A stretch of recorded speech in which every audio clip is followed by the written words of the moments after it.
네, 지금 제가 소개해드린 대로 예레미야 7장 30절 34절 말씀을 근거해서 토팩과 하나님의 심판 이 주제로 말씀을 드리겠습니다. 31절 상반절에 보시면은 신놈의 아들이 골짜기에 토펫의 높은 곳들을 지어 그들이 아들들과 딸들을 불태웠으니 그랬어요. 신놈의 아들이 골짜기. 이것이 아마겟돈 전쟁 때에는 여기가 어디가 되냐면은 바로 살육의 골짜기가 되는 거예요. 아마겟돈 골짜기에 여기가 바로 이스라엘 백성들이 자기 자녀 아들과 딸들을 5세 미만짜리 되게 딸들을 그 몰록이라는 우상신의 아궁에다 던져갖고 불러 태워 죽인 그 자리가 바로 이 이스라엘 백성들이 징벌을 받을 자리예요. 그리고 이스라엘 백성들을 멸망시키러 이제 몰려오던 2억의 적그리스도의 군대가 매장될 자리예요, 여기가. 자, 그래서 이 토팩과 관련해서 우리가 자세하게 좀 살펴본다면은 이 암몬 자손들은 몰렉이라는 형상을 만들어 놓고 우상으로 섬겼어요. 몰렉. 그 다음에 이 우상신은 몰록이라고도 불러요. 몰록. 자, 아모스 5장 26절을 보죠. 오히려 너희는 너희 형상들이 몰록과 키우니 장막을 지녔은즉 이는 너희가 너희를 위하여 만든 너희 신이 별이라 그랬습니다. 이것이 사도행전 7장 43절에도 인용이 되고 있어요. 거기서는 이제 그 렘판의 별이라고 그렇게 얘기하고 있습니다. 자, 여하튼 여러 가지 이름으로 불려요. 그런데 생김새가 어떻게 생겼느냐? 이 몰렉은 철로 만들어낸 형상인데 우상신의 머리는 5번째 그룹인 이 사탄, 마귀의 형상처럼 생겼어요. 염소뿔처럼 생겼어요. 그 형상이. 그래갖고 이 가슴팍에다 불을 뗄 때는 아궁이 같은 걸 만들어갖고 욥기 41장에 나오는 리비아단의 콧구멍에서처럼 연기가 입에서 나와요. 그리고 불길이 나오도록 만들어 놓은 형상이에요. 그리고 이 형상의 손에 달린 장치를 조작을 해, 도르래로다가. 조작을 하면은 이 가슴팍에 문이 활짝 열리면서 불이 활활 타는데 거대한 그 철판 손바닥 위에다가 어린아이를 올려놓는 거예요. 그래갖고 도르래를 잡아다니면 어린아이가 그 불구덩이는 빠지면서 이제 죽는 거예요. 그러니까 이제 비명을 지를 거 아니야. 이거 저 손바닥에 올려놓으면. 그거를 감추기 위해서 북을 갖다가 울린 거야. 북을 둥둥둥둥 하면서. 북을 쳤다 이것이야. 이 너무나도 끔찍한 일이에요, 이것이. 그래서 이것을 토펫이라고 그러는데 이 우상신을 이제 위에서 불로 희생제를 올리는 장소 전체를 토펫이라고 그랬어요. 저 기구뿐만이 아니라. 자, 그래서 하나님께서는 우상신들에게 어린아이들을 번제로 드리는 것을 좋아하실 리가 없지요. 레위기 18장 21절을 보세요. 너는 네 씨 중에 누구도 몰렉에게 주어 불을 통과하게 하지 말 것이며 너는 너희 하나님의 이름을 욕되게 하지도 말지니라 나는 주니라 그랬습니다. 네 씨 중 네가 낳은 자식들 중 누구도 몰렉에게 주어 불을 통과하게 하지 말라 이거예요. 태우는 번제를 제사 드리지 말라고 그랬어요.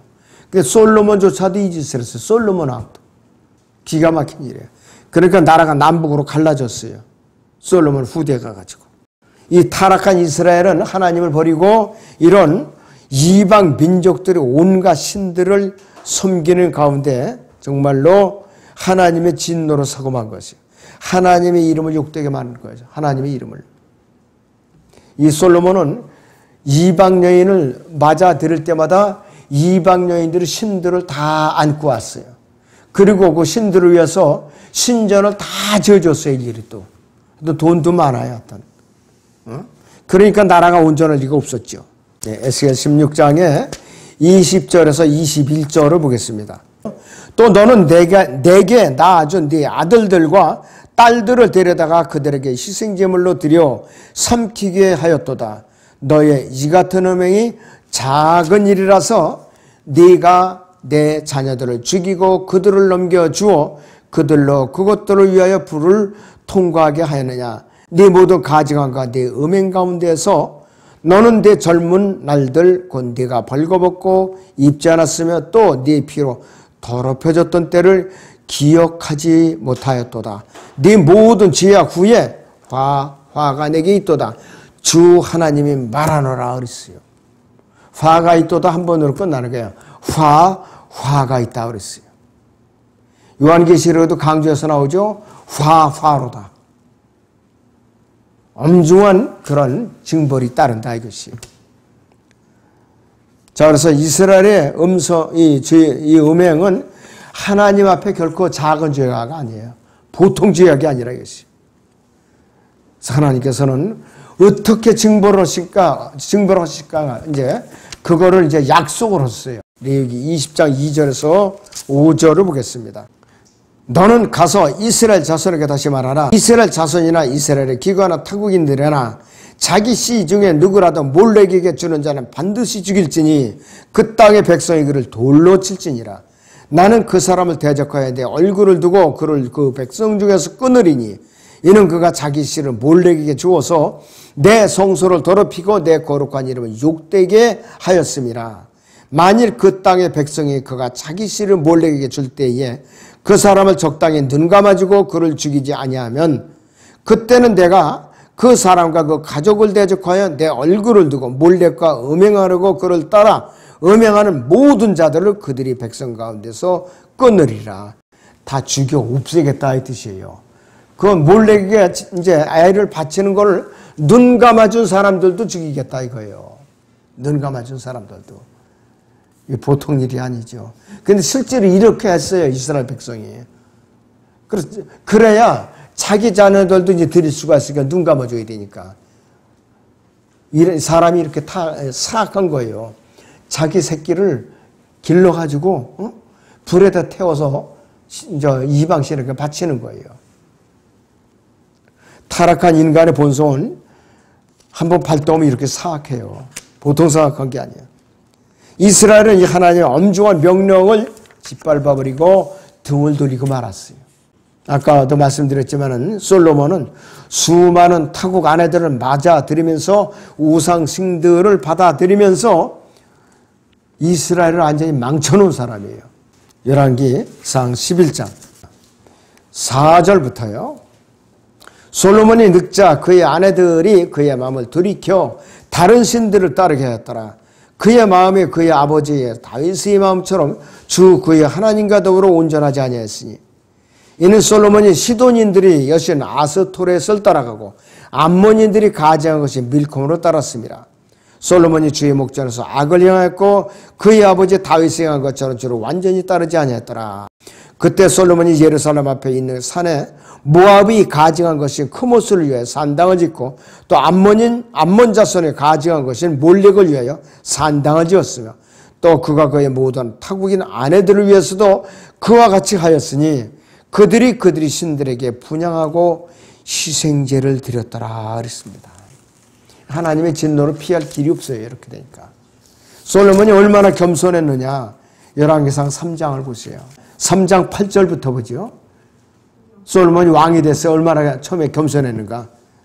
주의 종은 주께서 택하신 주의 백성 가운데 있사오니 그들은 큰 백성이라 그 수가 많아서 셀 수도 없고 헤아려 볼 수도 없나이다. 그러므로 주의 종에게 주의 백성을 재판할 수 있는 명철한 마음을 주시어 나라 선과 악을 분별하게 하소서. 누가 이 큰 주의 백성을 재판할 수 있겠나이까 하니 솔로몬이 이것을 구한 그 말이 주를 기쁘시게 한지라. 하나님께서 그에게 말씀하시기를 네가 이것을 구하고 자신을 위하여 장수도 구하지 아니었으며 자신을 위하여 재물도 구하지 아니하고 네 원수의 생명도 구하지 아니하고 오히려 자신을 위하여 재판을 분별할 수 있는 명철을 구하였으니 보라 내가 네 말대로 하였으며 보라 내가 너에게 현명하고 명철한 마음을 주었으니 네 이전에도 너와 같은 자가 없었으며 네 이후에도 너와 같은 자가 일어나지 아니하리라. 내가 또한 네가 구하지 아니한 재물과 명예를 네게 주었으니 네 평생의 왕들 중에 너와 같은 자가 없으리라. 엄청난 복을 받았어요. 우상 숭배에 빠지지 않았을 때는. 요대로 갔으면은 이스라엘의 분열도 안 됐을 거예요. 포로로 잡혀가지도 않았을 거고. 그런데 그만 그가 타락을 해갖고 망쳤죠. 그가 얼마나 지혜로웠냐면은 두 창녀가 아들을 하나씩 낳는데 하나는 죽었어 그만. 그런데 자기 아들이 죽은 여자가 살아있는 아들 여자를 빼앗으라고 서로 네 거다 내 거다 하니까 솔로몬이 신하들한테 이 칼을 가져와라. 반을 쫙 갈라서 반반씩 나눠주라니까는 아들이 살아있는 창녀가 아니옵니다. 죽이지 마옵시고 저 여자에게 주시라고. 그러니까 솔로몬이 어떻게 판결을 했죠? 진짜 에이미는 이한테 아들을 주라. 그렇게 판결을 내린 거예요. 하나님께 주신 지혜라 이거예요. 그게 당장 아이디어가 이렇게 떠오르는 그런 지혜가 아니에요. 그런 것이. 그냥 가둬놓고 그냥 신문을 하고 별짓을 다 했겠죠. 보통 지혜면은. 자, 그랬던 솔로몬이 우상 숭배자로 끝나고 말았어요. 우상 숭배자로. 아마 나중에 지상 왕국에서는 영원에서도 솔로몬은 두고두고 부끄러움을 당할 거예요. 아마. 이 우상을 숭배하는 데는 반드시 여자들이 껴 있어요. 그리고 음행이 뒤따르게 돼 있어요. 그러니까는 성적으로 문란해지고 또 이렇게 우상 이제 같이 뒤섞여 있으니까 국가 질서가 문란해지게 돼 있어요. 국가 질서가. 그래서 하나님께서는 이 토펫이 결국은 우상을 숭배하는 자들을 집어넣는 불못이 될 것이라고 예언한 거예요. 이사야 30장 33절을 보지요. 토펫이 예로부터 정해졌으니 정녕 그것은 왕을 위하여 예비된 것이라. 그가 그것을 깊고 넓게 만들었고 거기에 많은 나무와 불로 된 더미가 있으니 주의 호흡이 유황 뿌리신 애처럼 그것에다 불을 붙이리라 그랬어요. 누구를 위해서 불을 살리느냐? 배교한 자들을 위해서. 자기 자녀들을 이 토펫에서 집어넣은 자들에서 그 자들을 갖다가 하나님께서 붙들어다 거기다 집어넣고 불로 태워 죽인 거예요. 바로. 엄중한 심판이 아닐 수가 없어요. 예레미야 19장 12절에서 13절을 보세요. 주가 말하노라 내가 이것과 그것이 거민에게 이같이 행하여 이 성읍을 토펫같이 만들리라. 예루살렘의 집들과 유다 왕들의 집들이 그 지붕 위에서 하늘의 모든 군사에게 분향하고 다른 신들에게 술제물을 부음으로 인하여 토펫의 자리처럼 더럽혀지리라 그랬어요. 이 이스라엘 영토 중에서 가장 더럽고 지저분한 자리가 토펫이에요. 살육의 골짜기. 거기가 바로 토펫이라 이것이. 그런데 하나님께서는 이거를 피로 오염이 됐다고 말씀을 하세요. 피로 오염이 됐다고. 왜? 피를 흘린 거니까. 시편 106편 37절 38절을 보죠. 그들이 이방의 우상들을 섬겼으니 그것들이 그들에게 덫이 되었도다. 정녕 그들이 자기 아들들과 자기 딸들을 마귀들에게 제물로 바쳐 무죄한 피, 즉 자기 아들과 자기 딸들의 피를 흘려 카나안의 우상들에게 제물로 바쳤으니 그 땅이 피로 오염되었도다 그랬어요. 지금 팔레스타인 지역은요, 하나님의 관점에서는 피로 오염된 땅이에요. 그래서 하나님께서는 오셔갖고 예수님 재림하셔갖고 먼저 이스라엘을 대환란을 통과해갖고 이스라엘을 먼저 피를 흘려야 돼요. 그 다음에 아마겟돈 전쟁을 통해갖고 또 우상을 섬겼고 이스라엘을 대적했던 이방 군대, 2억의 군대를 여기다가 몰살을 시켜서 피를 흘리셔야 이 팔레스타인이 정화되는 거예요. 하나님의 방법은 그래요. 피를 흘려서 피는 피로 씻는다고 그래요. 아직까지는 불결한 땅이에요, 지금. 그러니까 나는 이 앞으로 이 적골 시대하고 이스라엘과 전쟁했을 때 얼마나 많은 피가 또 흘려야 되느냐 이거예요. 여태까지 지구상에 전쟁이 일어났던 것 중에 일시적으로 그렇게 많이 죽어서 피를 흘리는 전쟁은 없었어요. 여태까지. 없었어요. 1차 대전, 2차 대전 아무것도 아니에요. 예행연수에 불과해요. 아마겟돈 전쟁 때는 2억의 군대가 이렇게 피를 흘리고 전부 다가 밟혀서 죽는단 말이에요. 짓밟혀가지고. 그런데 거기에 여러분들이 들림받았다가 내려오면서 흰말을 타고 예수님의 뒤를, 이제 대장 뒤를 따라오면서 여러분들이 그 군대를 짓밟으면서 지나갈 거예요. 같이. 왜? 군대니까 여러분들도. 그러니까 여러분들도 무지막지하게 이 짓밟으면서 지나갈 거기 때문에 여러분들이 세마포드 피투성이가 될 거예요. 같이. 그날이 올 거예요. 남이 얘기겠지만 그날이 올 거라 이것이에요. 그래서 이 토펫이나 이 토펫을요, 이 몰렉이나 몰록이나 이런 신들이 다른 이름으로도 또 불려요. 열왕기하 17장을 보지요. 30절에 31절을 봅니다. 바빌론 사람들은 수콧 분옷을 만들었고 쿠스 사람들은 네르가를 만들었고 하맛 사람들은 아시마를 만들었으며 아위인들은 이파스와 타르탁을 만들었고 스팔와임인들은 그들이 자녀들을 불러 태워 스팔와임의 신들인 아드람 멜렉과 아남 멜렉에게 바쳤더라 그랬습니다. 몰록과 같은 신은 이런 다른 이름으로 불린 거예요. 이런 다른 이름으로. 그래서 이 몰록이라는 신을 만드는 것은 노수로 만들어요. 노수로. 노시 얼마나 뜨거운 줄 아세요? 노시 달궈지면은 사람들 정말로 세상 말로 환장해요. 너무 뜨거워가지고. 그리고 이 신이 왜 절에 가면 부처 있죠? 부처가 앉아있는 모양하고 비슷해요. 전부 다 사탄을 숭배하는 자들이니까. 그래서 이렇게 만들어진 형상에다가 쇠사슬, 도르래, 그리고 만들어가지고서 팔도 움직일 수 있고 뱃속도 열어서 움직일 수 있고 아이를 갖다 도르래를 이렇게 당겨가지고서 활짝 열리면서 이제 그 불 속으로 던져지니까. 그래서 이 토펫이라는 단어가 쇠꼬챙이로 꿰어서 굽는 장소, 이러한 장치를 또 토펫이라고 불러요. 그리고 죽은 몸들을 태우는 장소라는 이름으로도 쓰여요. 토펫이라는 말이. 하여튼 나쁜 말은 전부 쓰이죠, 여기다가. 자, 그렇기 때문에 하나님께서는 극도로 증오하시는 거예요, 이거를. 극도로 증오하세요. 그래서 아마겟돈에서 결판을 보시겠다, 이게 앞으로. 하나님께서는 아브라함에게 모리아 산에서 이삭을 바치라고 그랬죠. 근데 아브라함 실제로 순종을 하려고 아이를 묶어서 장작대에 올려놓고 칼을 빼서 내리치려고 슬쩍 그랬어요. 근데 하나님께서 양을 준비하셨죠. 죽이지 말라고.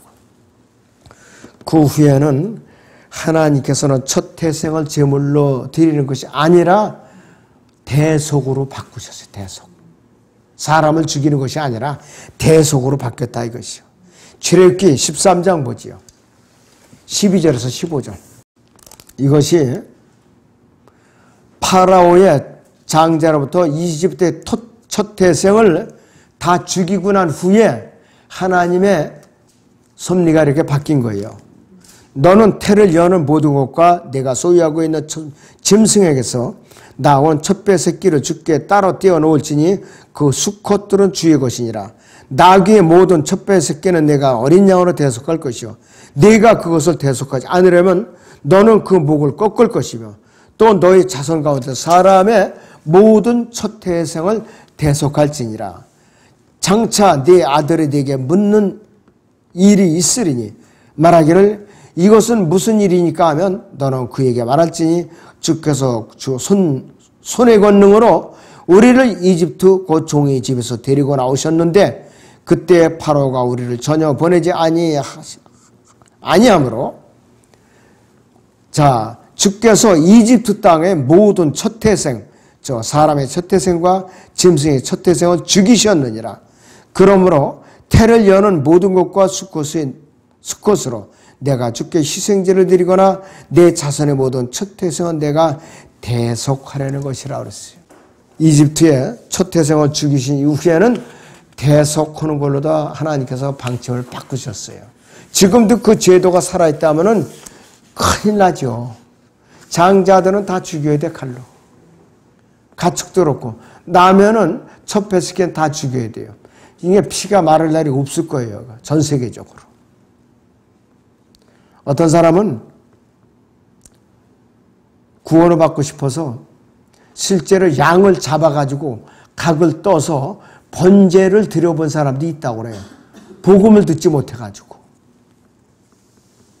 자, 그래서 하나님께서는 어린아이들을 불태워서 어떤 신이든지 기쁘게 하려는 그런 생각은 전혀 마음에 두신 적이 없는 분이에요. 그분은 전혀 두신 적이, 그렇게 하라고 지시하는 분도 아니에요. 이 잔인한 행위를 부추긴 신이 누구냐? 바알 신이에요. 바로 바알 신이에요. 재판관기 2장 13절 보시오. 이스라엘 자손이 주의 목전에 악을 행하였고 바알들을 섬겼으며 이집트 땅에서 그들이 조상을 인도해내신 그들 조상의 주 하나님을 버리고 다른 신들 즉 그들 주위에 있는 백성의 신들을 쫓아 그들에게 절하여 주를 진노케 하였으며 그들이 주를 버리고 바알과 아스타롯을 섬겼더라 그랬어요. 바알은 남자신이고 아스타롯은 여자신이에요. 지금의 로마 가톨릭이 섬기고 있는 이 바로 숲을 만들어 놓고 섬기고 있는 그 신이에요. 바로 다른 게 아니에요. 그래서 지금까지 로마 가톨릭에다 둥지를 틀어갖고 내려오고 있는 것이 바알과 아스타롯이에요. 바로 이스라엘은 결국은 어떻게 되느냐? 징벌을 받게 됐어요. 예레미야 6장 19절을 보지요. 오 땅아 들으라, 내가 이 백성에게 재앙을 가져오리니 곧 그들이 생각의 열매라. 이는 그들이 내 말들과 내 법에 경청하지 아니하고 그것을 거절하였기 때문이라 그랬습니다. 나중에 유다가 바빌론 포로로 잡혀갈 때 시드키야 왕인가요? 눈이 뽑혔죠? 눈이 뽑혀서 족쇄에 묶여서 끌려갔어요.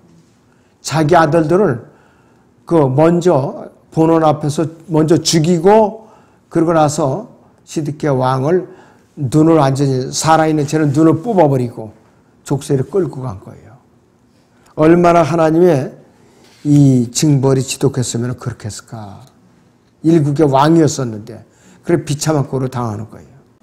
하나님께서는 악인은 지옥으로 돌려질 것이요 하나님을 잃어버린 모든 민족들도 그러하리라 이거예요. 시편 9편 17절 말씀이에요. 그러니까 우상 숭배는 아담 이후 지금까지 앞으로도 마찬가지예요. 절대로 하나님 앞에 인정을 받을 수가 없어요. 하나님의 진노 외에는 받을 게 없어요. 아무것도. 그러니까 우리가 지금 엄청나게 우상 숭배에 빠져 있는데 교회들이 우상 숭배에 빠져 있어요. 지금 교회들이. 구체적으로 제가 말씀 안 드려도 알 거예요. 여러분들이. 교단이라는 우상이 있죠. 또 무슨 교단 헌법이라는 우상이 있어요. 칼빈주의라는 우상이 있어요. 또 감리교처럼 끝까지 믿음은 행위를 지키지 않으면 잃어버릴 수 있다. 이 우상이 있어요. 또 정치를 따라다니는 우상을 붙들고 있어요. 엄청난 그런 우상을 끌어안고 있습니다. 아무쪼록 여러분들이 한 사람이라도 좀 영적으로 깨어나도록 부르짖어야 할 때예요. 기도하겠습니다.